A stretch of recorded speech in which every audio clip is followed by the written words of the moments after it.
Alright guys, what we have here, this one's a post-narrated match, and this match was unfreaking believable. And it's just, there's twists all over the place in this game, and it was just really, really awesome. So, I started off, I'm freaking white all the time apparently, and I moved there, he responds, you know, this is standard stuff. Horse is just generic next move, and then this is just Ponziani opening that I like to do a lot.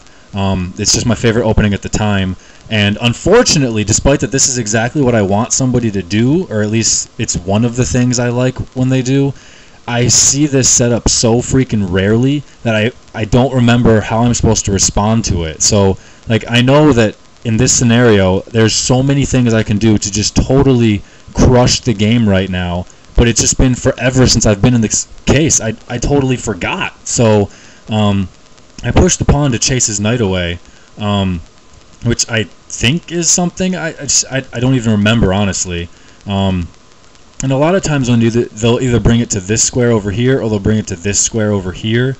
And he brought it to a totally different one, which I don't think I've ever seen that one before, so that really didn't help. But anyway, I digress. So immediately once I saw that, I was like, it's unprotected at the moment, and my queen can get up there if I do something shady with the horse. So that became an instant thing that I wanted to think about. But in the immediate future, I need to take this pawn back, help guard this little guy since he's got two dudes after it, and now I've got two pieces defending each of those two pawns in total control of the middle. So he wanted to push up so that he could defend this horse over here, which makes a lot of sense. And this is the only turn I have to use en passant, but I didn't feel like going with it that time. I wanted to see if I could start removing some of his defenders, see if I can't trade these off and get his bishop out of there, which he ends up going immediately back towards it. And then I don't know, like my brain mixed myself up and I started doing things out of order. Instead of taking this immediately and seeing if I can't draw his bishop down here, at the very least it'll mess up his pawn structure. But I went immediately for it, which wasn't the smartest thing in the world. And I was thinking maybe if he pushes up with this pawn here, I can just take and then bring my my queen out at least in here somewhere, some sort of fancy stuff. And he wants to mess with my head and put me in check, see if I can't screw everything up myself. So I bring my horse out, just simple development. It works out perfectly, so it's like, thanks for the time. He goes to attack my horse, and then I decide, okay, maybe this is like going to be the best chance I have for it if I can get rid of this bishop now. Since I've already screwed everything up, I gotta at least try and make something out of it. But he does end up just taking it with the pawn, jacking up his structure, so at least I get something for it, I suppose, and it forces me to run my knight out of there. And then now he comes after my pawn chain, which makes his king side really, really weak. But I did lose my light bishop over here to jack up his pawn, so it's not the worst thing, I suppose, in the world. It's just not that beneficial. I don't know, whatever. So I know that at some point I want to start countering after these guys by pushing up pawns one square, see if I can't chase them away. Since he wants to attack this square and the horse is after it as well, I want to see if I can get this to move away first before I worry about this. And then he goes with traditional, I don't know what the hell this is called, but it's a fairly common play to throw a bishop or a horse onto the f2 pawn, or whatever the hell is up here, the f7 pawn, and attack a king like that to force him to take it going out of position. So he loses a little bit of material, but it's really, really freaking annoying when someone does it to you. So, you hope that that my reduced security is going to make up for his position for it. So, and then he just takes a few pawns in the middle, no big deal, and then he castles. Since now that my light square bishop is gone, well, hell, it's not like he's going to castle over here. He may as well. So plus it develops this rook for him on a nice attack of my king. So I have to immediately respond with putting my rook over here, so that way when my king has to run away to this square, I've at least, got something going, something to do with it, as opposed to completely blocking him off and essentially just losing the game. So he goes to put me in check to try and force me into a bad spot where he can take advantage of it. And I decide just to start, use it as a development move at the same time. So both of these guys I got developed for free. He ends up just going to take it to try and bring my king more towards the center, make him more vulnerable. But at this point, there's a lot of pieces that have been cleared out, and it's just his major pieces aiming down in straight lines. So it's not too bad. He brings his queen over to attack this guy. He probably should have used his rook to, develop it and get it in action. I'm just going to push it once so it doesn't get taken. He brings his queen down to put me in check, and that's fine. And then I looked at the score and I realized that I'm up by a little bit. Let's see, 1, 2, 3, 4, 5, 1, 2, 3, 4, 5, 6. Oh, that's, yeah, because of the horse for pawn trade. So I'm up by a little bit. 1, 2, 3, 4, 5. Yeah, see, 5 pieces to 4 pieces, and you know he's got an extra pawn. But so I figure I'm winning. My king is already in the center. So if it gets to an end game phase, you want the king in the center where he can be more powerful. So I wanted to try and trade queens, but he wasn't going to fall for it. He just pushes up to attack and it's defended, but that removes the defense on this guy, so I can take a free pawn, put him in check, and he has to run it away or block it off with the rook. So now his rook is pinned. Unfortunately, there's nothing I can really do about that. Since this pawn has moved up, I can't bring my horse up here to take advantage of it, and I can't bring him over here because of the pawn. I would love to absolutely push this pawn and attack both of his pieces, but unfortunately, his queen is still defending it, so he would just end up taking it with the bishop, and I just lose it. I get nothing out of it, so that would really suck. So I can't go along with that, and I decided just to bring my other rook over, get some more support on this line, so I can get my king out of the way, and then perhaps I can continue going with that plan. And he doubles up to attack on my knight, which I'm not worried about that right now, since it's guarded by a pawn and another rook of my own. He's not going to go after that, so nothing for the immediate, so I'm going to keep trying to go with my plan that I have, and then the turn before I have a chance to, he's going to preempt me by putting his bishop here to blockade my pawn and attack my queen anyway. And at this point, obviously I'm doing really well in the game. It looks kind of dicey to have my king in a wide open area in the middle like this, but it's not too bad, and I am up a little bit, and I feel comfortable with this, but this is where things start to go bad for me. I have no idea where to put my queen at that instance. I thought, maybe put it down here and see if I can, I don't know. Like, I had no legitimate idea at that point. So I just move it down, and I don't know what he's doing with that pawn push either. Unless he's trying to, I have no idea. I'm not even going to pretend to know. I suppose he's guarding this square. He's messing up my horse, I guess. But doesn't seem to really do anything outside of messing up my horse. So I bring my king over a little bit more because there was a wide open file with nothing but my king in there, so I didn't want him taking advantage of that. And I want to try and get my king a little bit safer if I can come defend these pieces a bit. So I move him over there, and that was the hugest mistake in the world, because as you can see, he's got a super defensed fork, and my queen now can't move because it's pinned, or not fork, because it's pinned to my king. And as soon as I saw that, my mouse went over to the resign button, and I wanted to just quit. I was super pissed. I just started this game after playing another game that took like 55 minutes, and then it didn't even save, so I can't even show you guys that. It was a terrible game anyway. I did well, and then I ended up giving him 2 horses and 2 pawns for free when I was winning, and then I lost because of it. But here we are now. I'm just super pissed at this point. I just gave him a freaking queen. There's not any point for me just to take it, because he's going to take it right back. So I try and at least make something happen, push a pawn that way, get it closer to being queened, and threaten a rook at least. So he takes the free queen, because when you have a free, or not, I guess it's not free, but when you have a queen like that, you absolutely just take it. I have to take it because it comes with check, so I go right back immediately to it, and then I don't even get a chance to attack after his rook that I wanted to. It's defensed for the moment, but this pawn is going to be my only chance at victory at this point. And I'm really pissed. Like, I don't even know why I'm still playing at this point. I just didn't resign yet.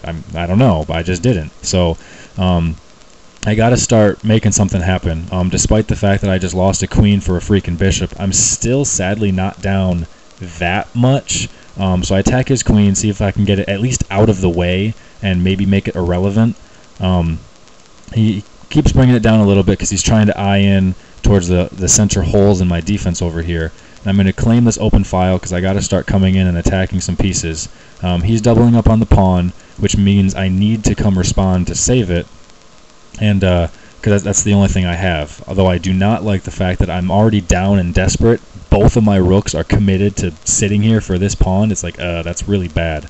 But it's all I actually got at the moment. So he comes over trying to offer up a trade, and I thought for a long time, like, if I take, what am I going to do about it, or blah, blah, blah, stuff like that, because I don't want to trade, but at the same time, like, I feel like it'd be easier to force a draw if I do, so I'm not quite certain. I want to obviously keep pushing this guy up, but he'll just take it with the queen, and then I get nowhere. But then I saw that this pawn over here is nice and not guarded, so I can take the pawn, keep guarding my dude, ignore the trade, that's all fine and dandy.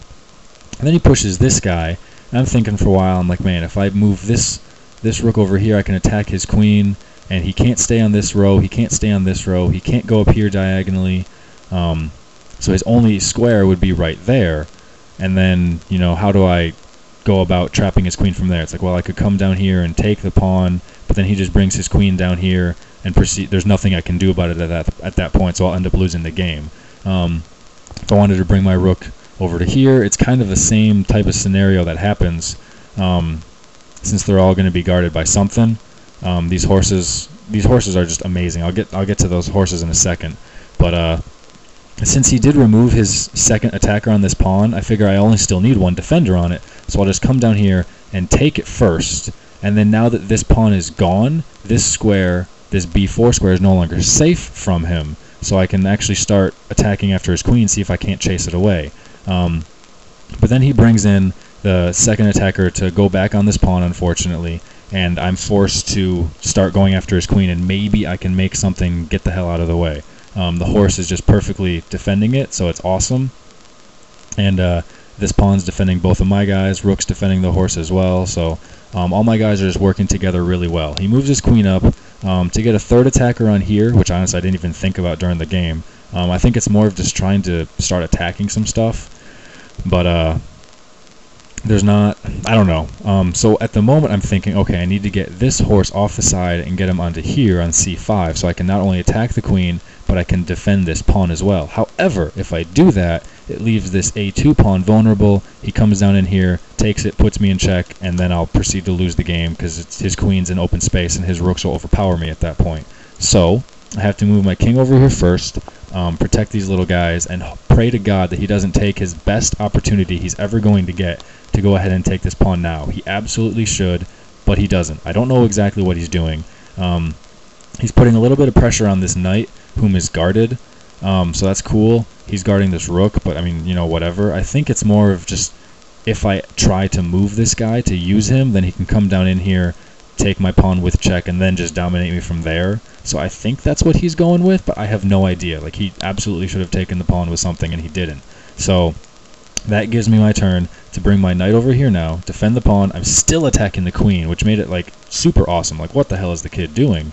To which he comes down here to just get out of that, really. There's nothing else fancy about it. So I thought for a long time on this next move because I didn't really see anything that I could necessarily do, and I was thinking on like pushing these guys, starting getting my king more up into the defense. I can't have him bringing his rook down here to put me in check, but at the same time this horse is defending this square, this horse is defending this square, this horse is defending this square, the rooks are defending all these squares. So despite the fact that these horses are like both off to the sides all over the place, they're doing a perfect job of defending this line from him so he can't just wreck, tear through these holes in me.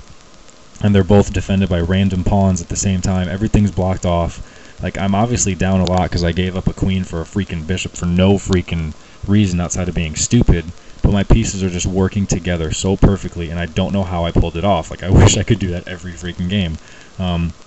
So this is definitely a really quiet move. I don't remember exactly what I was going with it, but it seemed like it was going to be something helpful. At this point, I kind of had figured he's going to end up taking this thing at some point. So I needed to get some extra defenses up on these guys, because with all his major pieces left going in straight lines, these horses are going to, that's what a horse does. It jumps around in weird locations and it attacks two pieces and it can't be targeted back. That's the point of a horse. So I know that I need these guys to be bouncing around all over the place. So he tries to attack this guy. I can't obviously take it because it'll put me in check from the queen. So there's only one logic. Well, I guess there's a couple responses. I could have moved the king up, or I could defend it with the pawn. I want to get the king in one of these squares, but I also want to get the pawn in one of these squares. And I just figured it's going to be much easier if I use the pawn first before I don't get a chance to, just depending on how stuff wants to play out. So, and then he comes down here trying to attack my rook, which for the moment my rook is free, so that makes perfect sense. But I'm just going to come up here and defend it, and then also defend this square as well. I want to defend here from his rook, but my knight is still guarding that, so I'm still a-okay for the moment. And then he proceeds to take my pawn. I'm not quite sure what he was thinking with there. He still is passing up his turns to take this guy. He's trying to weaken my defenses a little bit. My king is guarding this side for the moment, and all these pieces are guarding each other. All these pieces are guarding each other. All these pieces are guarding these open spaces, and they're just it's just working out really perfectly. So he moves his queen back again. Again, I'm not quite sure why. Well, at this point, because I'm guarding this thing, he can't really take it. Because if he does take it with something, my horse can take it, and then there's a discovered attack on his queen. So he moves the queen out of there, get a little bit more support on it, which makes perfect sense. And that allows me to bring this horse up to defend this pawn even further, which is something I need. And it's more important because I wanted to move this. I want to move this guy real soon, and by moving him soon, let's see, he was over here. What is it that I wanted this guy to do? I need to get him somewhere. I think it's more because I wanted to move him, but then by moving him I lose the defense of this square, so I move the horse over to the defense of it instead, so I can use the other horse, free up this rook, see if I can't get him in check and trade off some of these rooks.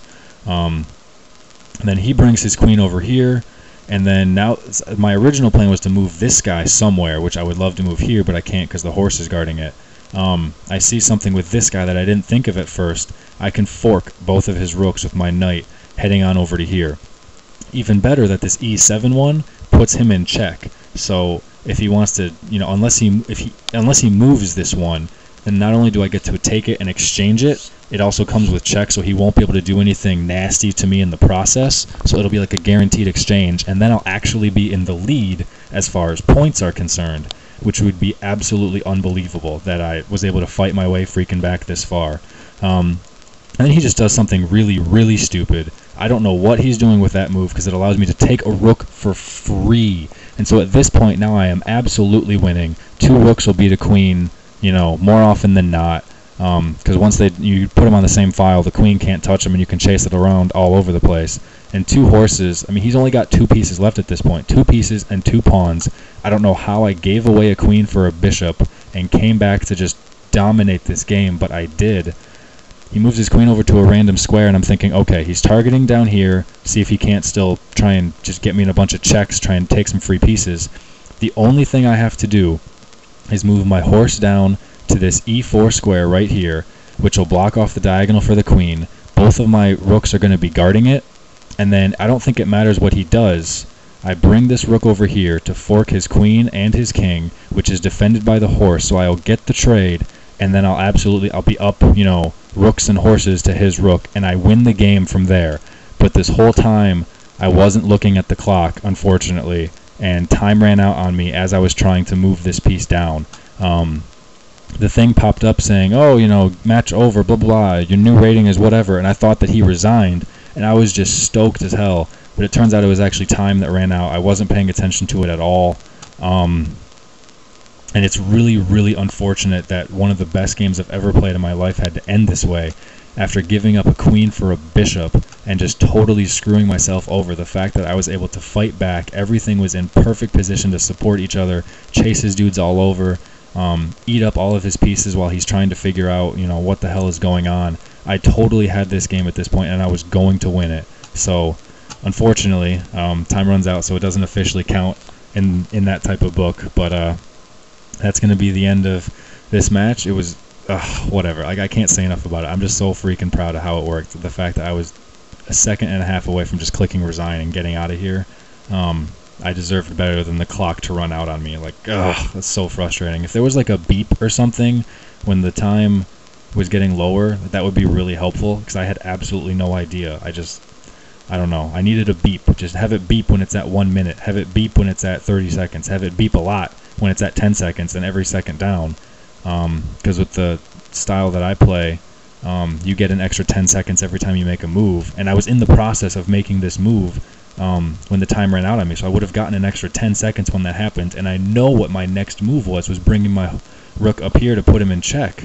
I still have this passed pawn who's defended and only 2 squares away from being queened. So I totally had the game. I know that at this point. But unfortunately, it's not going to go down that way officially. But I really enjoyed it. I hope you guys did too. So thanks for watching, and I'll catch you guys later, man. Take it easy. Peace.